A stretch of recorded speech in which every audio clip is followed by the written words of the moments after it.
విజయవాడ నుంచి విసన్నపేట వెళ్లే బస్సు ఎక్కిన ఇద్దరు మహిళలు సింగినగర్ ఫ్లైఓవర్ సమీపంలోకి రాగానే టికెట్ తీసుకోవాలని కోరిన కండక్టర్ 3 ఆధార్ కార్డులు చూపించి 2 టికెట్లు ఇవ్వాలని కోరటంతో చెలరేగిన వివాదం.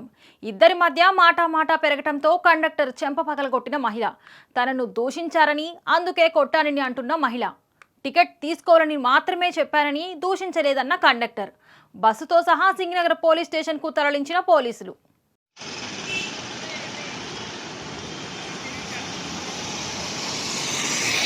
ఏంటంటే అన్నారేంటండి, పాప స్కూల్లో ఉంది మా 2 సార్లు అంటే ఏంటి నువ్వు మూడు ఇచ్చావన్నా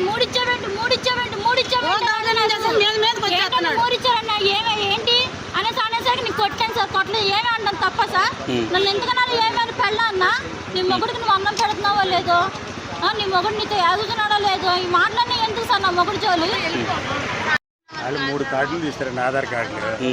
ఎవరైతే ముగ్గురు ఎవరండి, ఇద్దరు అన్న 3 ఎందుకు ఇచ్చామంటే అట్లా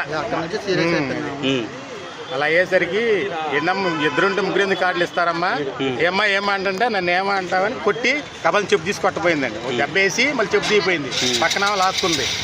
ఇక ఇక్కడ స్టేషన్ తీసుకొచ్చి కేసు పెట్టారు. సర్వీసు విజయవాడ నుంచి Vistannapeta city terminal 308 service number. మీ పేరండి? బి శ్రీనివాసరావు.